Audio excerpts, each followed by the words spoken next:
What's up guys, thanks for tuning in. So the videos we put out on Tuesdays are really going to be just to cover kind of really anything that's on our mind regarding full-time RV, whether that's different products that we've found helpful, whether that's different places that we've stayed that we enjoyed, really anything that's on our mind about full-time RV life or full-time RV living. That's what these videos will cover.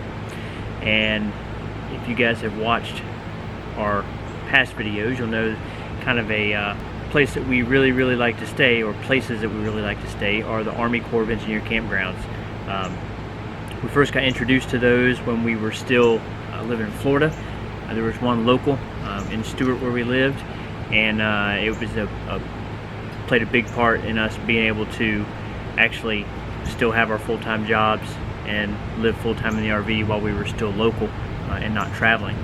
So we enjoyed that park. It was well kept. It was always in great shape. Small park, only 9 sites, but Erica actually found a resource when we were trying to look for different parks. We knew there were a lot of them out there, but we didn't really have a way to find them easily. There are 644 campgrounds that the Army Corps of Engineer manages that will accommodate RVs. They have close to 2,000 total recreation areas out there, but not all those have campgrounds. The number of parks that actually have campgrounds that will accommodate RVs is 644, and that covers 34 states. So there's a lot of them out there, and they're inexpensive, and we haven't run across one yet that wasn't very well maintained, but finding those 644 campgrounds can be a bit challenging. So through doing some research, Erica found something that helped us out quite a bit. So everybody uses Google. You can find things on Google, including the Army Corps' campgrounds, but it wasn't super easy. So when I came across the Corps of Engineers camping book on Amazon, we decided to give it a try, and are we glad we did, because it's been really good. It breaks it down by state, and then it breaks it down by showing you what part of the state they're located in. So if you know which area you're going to be traveling through, you can easily find if they have any campgrounds in that area.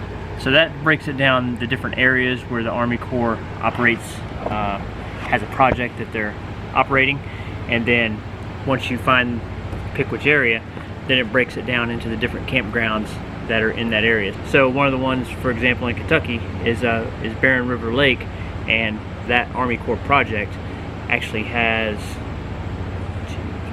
3 different campgrounds on it. So much like the one that we stayed at in North Carolina, there were different campgrounds on the same lake that were managed by the Army Corps of Engineers. So you're not limited to just one campground. And it tells you how many sites for each campground, tells you if they're electric or not, what the hookups are, if you can make reservations on recreation.gov or if it's walk-up only. It tells you how much. Sometimes it's a range depending on the time of year. Like Bailey's Point is in Barren River Lake, and it says $17 to $23. So I think it just depends on the time of year.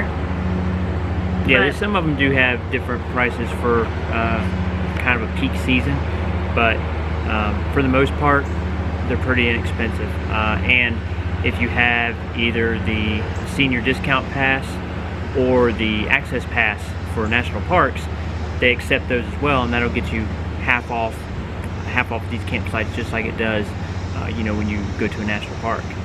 We love them.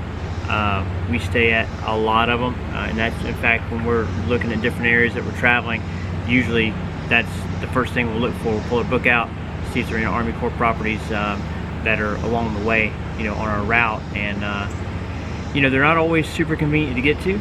Sometimes you have to go a little bit off the highway to get to where they're at, but usually it's well worth it. They're not typically overcrowded with people. Obviously your weekends are going to be more popular, but typically during the week there's usually plenty of availability. So it's been a big time go-to for us since we've been out traveling on the road. So in our experience, most of them have been electric and water. There are some that are no hookups, and there are some that are full hookups. Right. And again, this book gives you all that information, so you don't have to try to go on recreation.gov or on Campendium, or for example, and try to find all the ones that are just the Army Corps of Engineers campgrounds. So Campendium does have a lot of reviews on a lot of the different campgrounds. Not all of them, because there are a lot of them on there, but some of the more popular ones, Campendium will have some reviews and some extra photos that people have posted and everything on there. So typically we'll find one that we want to stay at, we'll look on Campendium, see if there's any additional pictures, any reviews from the park, and then you can go on recreation.gov and they'll have usually they'll have pictures, and most of the time pictures of the sites, not always.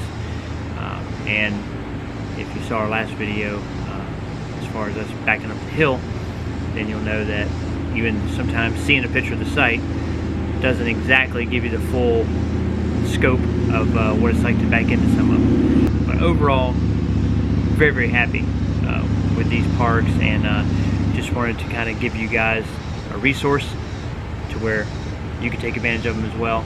Picked up on Amazon, so we'll leave an Amazon link below for this book.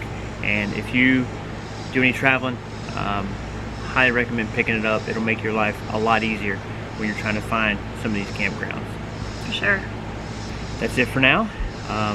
Just want to share that with you guys, so hopefully you'll find it useful. Thank you guys for watching. We'll catch you guys down the road.